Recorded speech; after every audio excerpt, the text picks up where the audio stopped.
Bonjour à tous, bienvenue sur Totis, j'espère que vous allez bien. Aujourd'hui on va parler de la licence Infocom. Du coup on est avec Morgane qui a fait une L2 et L3 Infocom après une LLCE. LLCER. Ok, LLCR. Anglais. Anglais, ok parfait.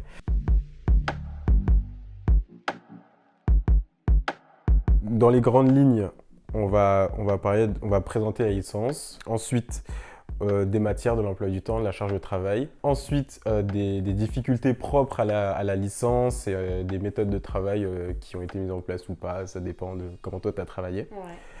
Ouais. Ensuite, évidemment, des conseils à savoir, des choses à savoir, des débouchés. Et puis, des derniers petits conseils que toi, tu aurais à donner à ceux qui regardent la vidéo. Ouais, est-ce que tu peux parler généralement de la licence Infocom? Ouais, alors en fait, moi donc j'ai fait une L1 LLCE. Et ensuite, je me suis orientée tout de suite en infocom parce que ça me plaisait beaucoup plus et ça me tentait beaucoup plus.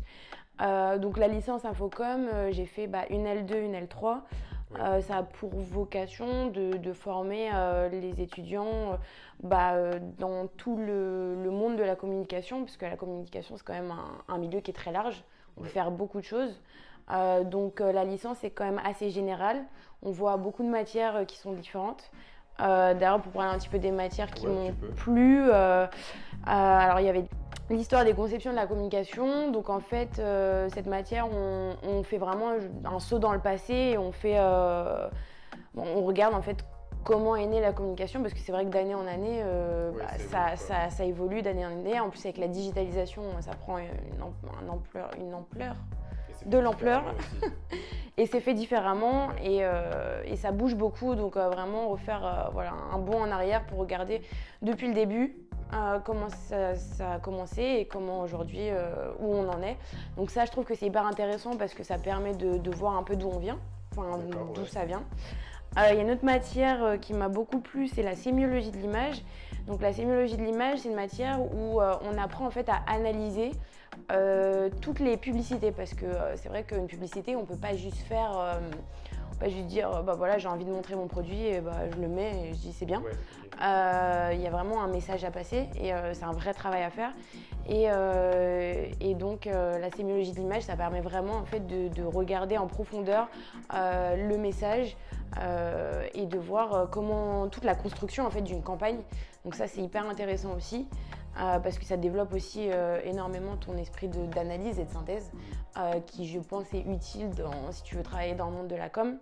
Et enfin, il y avait une matière qui s'appelait écrire pour les médias. Donc ça, c'est une matière qui m'a beaucoup plu parce que moi, j'adore écrire. Je viens d'un bac L, donc voilà, je suis littéraire déjà de base.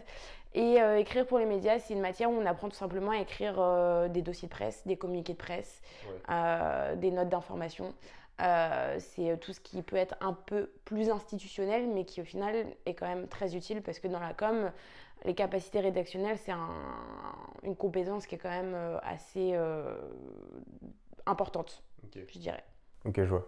Et du coup, au niveau du volume horaire aussi, comment c'était? Alors, c'est assez, je dirais que c'est assez, c'est pas trop, c'est pas assez. Enfin, en termes d'heures, c'est vraiment un emploi du temps basique, je dirais. Alors, par rapport au lycée, c'est un petit peu plus light parce que on a un chouille moins d'heures, je dirais. Parce que j'ai le souvenir qu'il m'arrivait d'avoir des après-midi de libre. Mais après, sinon, c'était du basique, du 9h30, du 7h30, 18h30. Ça reste basique. Il n'y avait pas de cours le samedi en revanche, donc c'était du lundi au vendredi, ce qui me permettait d'avoir un job étudiant à côté le week-end. Du coup, au niveau des méthodes de travail ou des difficultés propres à la licence, ouais. Je dirais pas qu'il y a vraiment de difficulté. La difficulté, c'est surtout l'université de manière générale. Parce que quand on sort du lycée, on a l'habitude d'être très encadré. Arrivé à l'université, on l'est presque plus. Donc c'est de l'autogestion, je dirais.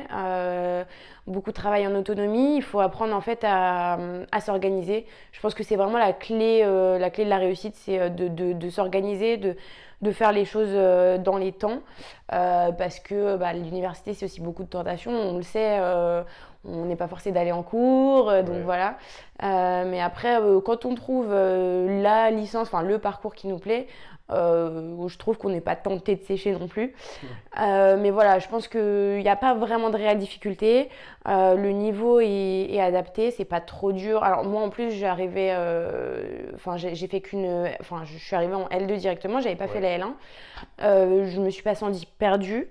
J'ai pas eu forcément des choses à rattraper de l'année d'avant. Ok. Si tu veux, je me suis adaptée directement. Même si t'étais en LL. LLCE, ouais, avant, Avant, ouais, ouais, je suis ok. arrivée en L2 com, mais franchement, ça a été. Après, voilà, c'est un travail régulier. Je dirais pas que la charge de travail est super importante, mais pour moi, c'est du travail en continu au quotidien, et après, pour moi, ça roule, quoi. Ok.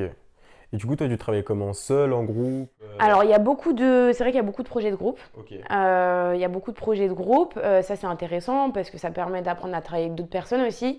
Parce qu'au lycée, on a quand même moins l'habitude de travailler en groupe. Là, c'est souvent des projets où on est 4, 6. Ouais. Donc des projets où il faut apprendre vraiment à se gérer et à gérer un groupe entier avec des deadlines. Ouais. Après, moi, sur tout ce qui était plutôt révision, moi, je travaillais seule. Ouais. Après, je suis D'accord, ok. quelqu'un de très organisé de base. Mm. Donc seule et dans les temps surtout. Moi, je me faisais des plannings pour tout. Je suis très Ok. maniaque, donc c'était pas un souci pour moi. Alors, là, il y a 3 conseils qui te viennent pour les gens qui veulent faire l'infocom? Alors, je dirais qu'il faut oser y aller déjà. Parce que l'avantage, c'est qu'en plus, c'est quelque chose qui peut mener à plein de voies différentes. Il n'y a pas un métier prédéfini suite à la licence Infocom. Ça peut nous Ok. ouvrir plein, plein de portes. Mais en termes de conseils, je dirais que voilà, soyez organisés. Euh, Sachez écrire, ça c'est important parce qu'aujourd'hui, on voit beaucoup trop de fautes encore d'orthographe et ça dans Ouais. la com, Ouais, c'est vrai. ça passe difficilement quand même parce qu'on est amené à rédiger des documents qui sont amenés à être publiés. Donc quand il y a des fautes, c'est compliqué.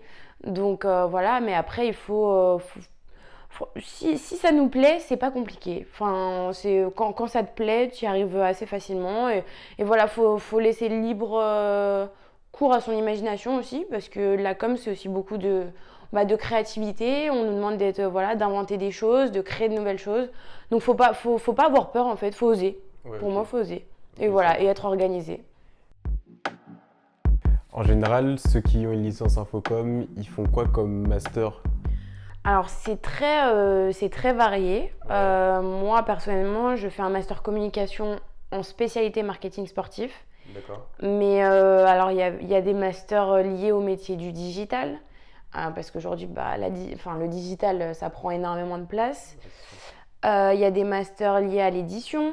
Donc après, ça débouche vers des études sur les relations presse, les métiers de la culture aussi, Ok. beaucoup.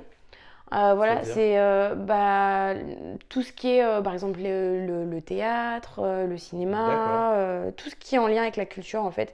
En fait, c'est Ah hyper, ouais, c'est vrai, dit comme ça, ouais. Je ouais, vois. c'est hyper varié et tu peux faire plein, plein de choses après. Donc, c'est pour ça que je pense qu'il faut pas avoir peur de faire cette licence parce qu'au final, ça peut ouvrir plein de portes. Mhm. Ça peut te permettre de faire plein de choses différentes et c'est pas restreint à un ou deux métiers. T'as un choix après Ok, je vois. qui est hyper large. Ok. Est-ce que tu as des choses à rajouter, des choses que tu aimerais dire auxquelles j'ai pas pensé, là comme ça? Non, non. Voilà, je pense que pour faire cette licence, faut être quelqu'un un peu de communicant. C'est un peu cliché Ouais. de dire ça, mais voilà, après, c'est vrai que moi, pour le coup, en master, le master est un peu différent de la licence, mais on est amené énormément à travailler l'oral, à faire beaucoup de Ouais. presse à l'oral. Donc voilà, alors c'est bien parce qu'on s'entraîne justement à communiquer oralement au final, Ouais. parce que ça c'est hyper important. Donc voilà, faut pas, je dirais, être quelqu'un de très, comment dire, de manière pas négative, mais pas trop renfermé sur soi. Faut D'accord. être quelqu'un assez d'ouvert. Et voilà, à partir du moment où t'aimes communiquer, C'est bon. ça. Et sinon, personnellement, qu'est-ce que ça t'a apporté à toi? Moi, ça m'a apporté quand même pas mal de choses. Entre la licence et le master, je vais tout confondre parce que. Mais alors en termes de capacité rédactionnelle, déjà, c'est vrai que j'avais fait un bac L, mais ça m'a permis d'encore plus améliorer, approfondir tout ça. Et moi, c'est vrai que j'adore écrire, donc voilà. Les capacités oratoires aussi. Comme je disais, on fait beaucoup de projets où on doit s'exprimer à l'oral. On est dans des amphis où on doit faire des presses devant 100 personnes au micro. Donc ça, c'est des choses qu'on n'a pas forcément l'habitude de faire. Et ça, sur le coup, ça fait un peu flipper. Mais au final, t'en ressors avec beaucoup d'expérience. Ça m'a apporté après une grande connaissance dans le monde de la com. Comme je disais, la matière histoire des médias, je trouve que c'est hyper intéressant de comprendre comment on en est arrivé là. Et même au niveau de la sémiologie, c'est comme, aujourd'hui, quand moi je regarde une pub, je la regarde différemment avec un autre œil, plutôt que quand je la regardais avant d'avoir appris tout ça, toutes ces sémiologies, tous les mécanismes qui sont employés. Donc ça, c'est intéressant parce que quand tu regardes la pub, tu te dis ah ouais, j'aurais jamais pensé à ça si je l'avais pas étudié en cours. Donc je pense que ça t'apporte un œil critique aussi. Et du coup, tu as fait ta licence à Sorbonne Paris Nord. Et du coup, après la licence, t'es allée où? Alors, je suis allée à l'école PPA, Pôle Paris Alternance, située dans le 14e arrondissement à Paris. Et je fais encore, il me reste 2 semaines, un master communication en spécialité marketing sportif. Et du coup, là, tu as déjà trouvé ce que tu allais faire après le master? Après le master, je vais essayer de trouver un CDI, ouais. Ah oui, à savoir que mon master, je le fais en alternance. D'accord. L'école PPA, c'est que de l'alternance. Ok. Voilà, donc on est 2 semaines en entreprise et 1 semaine à l'école, toute l'année. D'accord. Et voilà, on va essayer de trouver un CDI, hein, c'est le grand bain maintenant. Ouais. Merci d'avoir regardé, la vidéo est terminée. Si vous avez des questions, n'hésitez pas à aller sur Objectif Entraide, donc sur le site de Totis, ça sera dans la description. Et du coup, pour ne pas louper les autres vidéos, évidemment, vous pouvez vous abonner à la chaîne. Et puis regardez même les autres vidéos, parce qu'il y a forcément quelque chose qui va vous convenir. Voilà, merci de nous avoir regardés, et puis à plus tard sur Tostis. Merci.